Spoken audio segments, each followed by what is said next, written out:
Well, hello and welcome to Faith, Philosophy and Life, me, Mr. Shelton.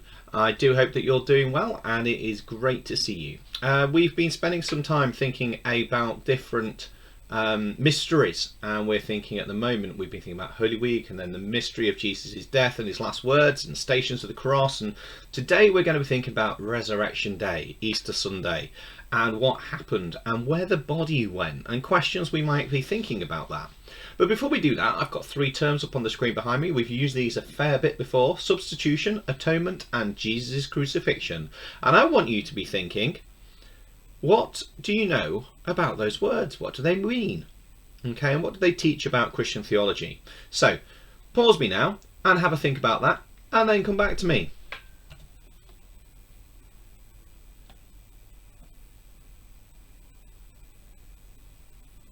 Okay, so all of those are obviously to do with Jesus' crucifixion. So this is your challenge. Hopefully you've got your pen and paper there, and this is your challenge. You are going to summarise in 20 words maximum the death of Jesus. So the crucifixion of Jesus, what happened?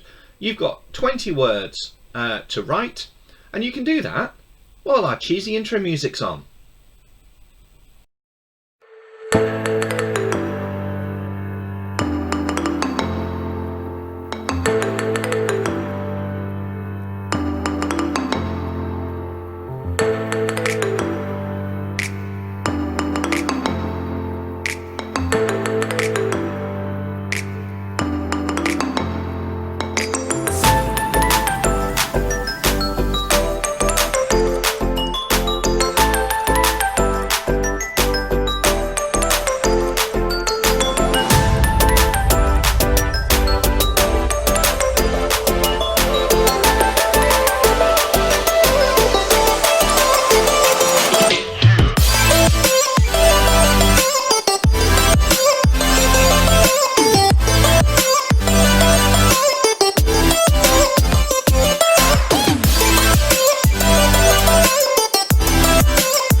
Okay, so our title today is The Mystery of the Missing Body. The Mystery of the Missing Body. Hopefully you have got the 20 words written. That was a bit of challenging in that time.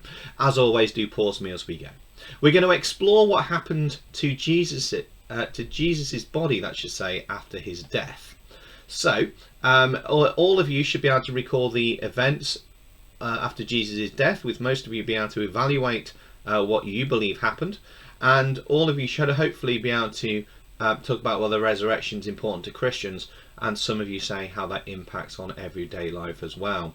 During today's lesson, we're going to review, we're going to look at the missing body, we're going to present some information and then do a mini write as well.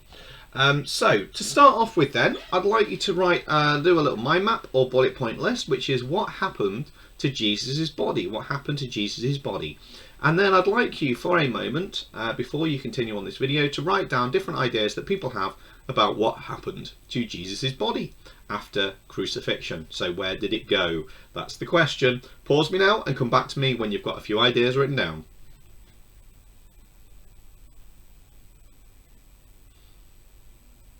Okay, so hopefully you've got some ideas written down. What we are going to do though is we're going to watch a clip from the brilliant RE Quest. I'm going to play that now to you, and you can write some more ideas around your mind map about what happened to Jesus' body.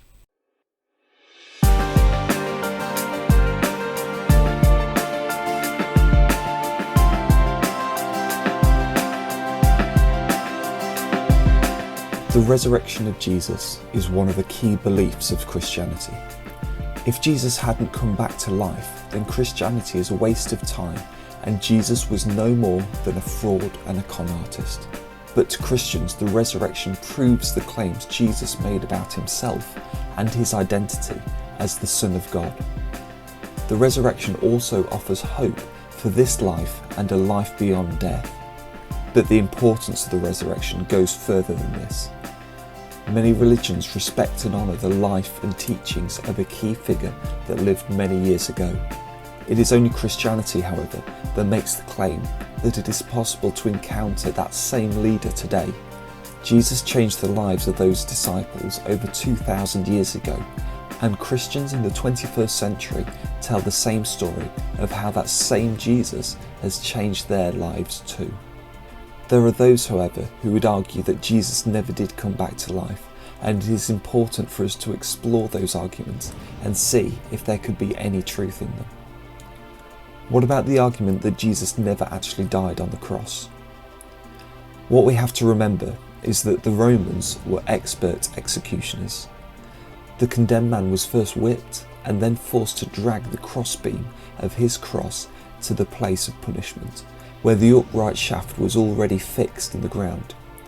He was then nailed through the wrist to the crossbeam that was then raised high against the upright shaft. Next, the feet were nailed to the upright shaft. People would often die of sheer exhaustion or heart failure. In the biblical accounts of Jesus' death, it states that one of the Roman guards also pierced Jesus' side and lungs, just to make sure he was dead.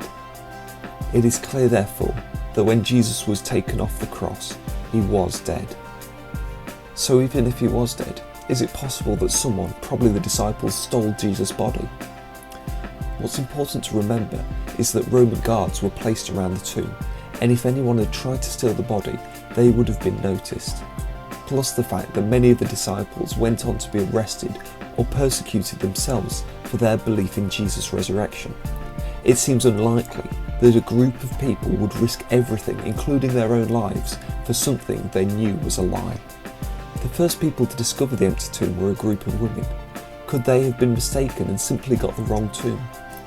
The Bible clearly tells us that the women made sure they knew where the tomb was.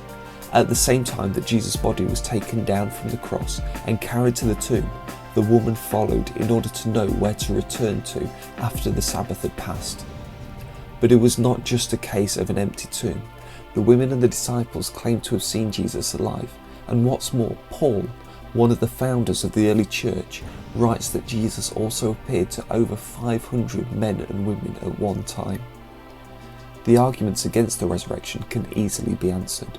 The stories of lives changed even today because they claim they have encountered the living Jesus Christ cannot so easily be dismissed. The question is, what do you think?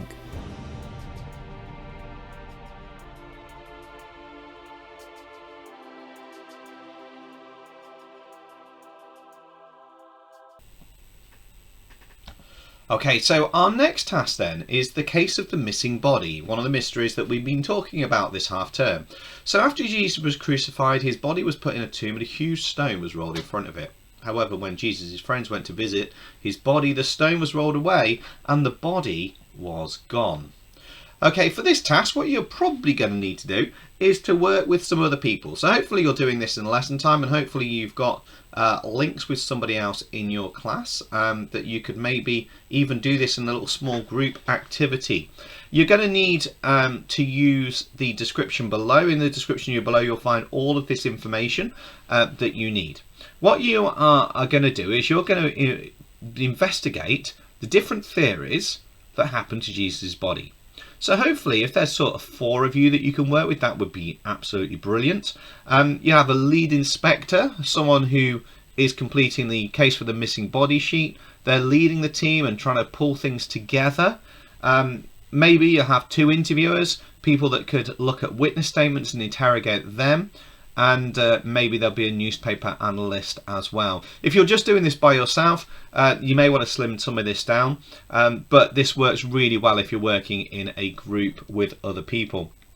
So I'd like you to get on with that. It's going to give 25 minutes and come back to me after 25 minutes because there is a bit more that we need to do today.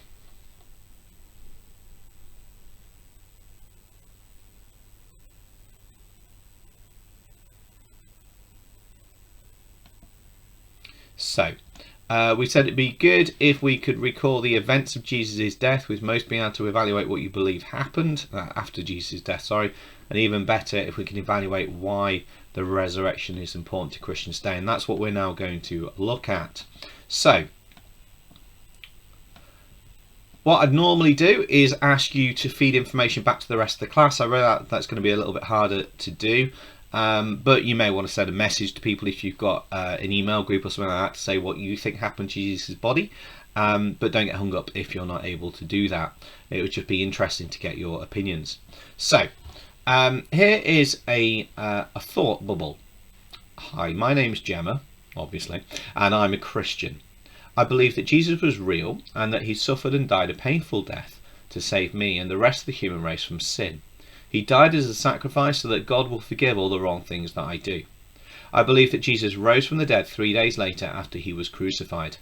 To me, it shows that he's powerful, he can overcome anything, even death. He's not just a human, he's the Son of God, and the fact that he rose from the dead proves this. Okay, so what do you think about that belief and why? Just think about that for a moment. So pause me and think, do you agree with Gemma or not, and why?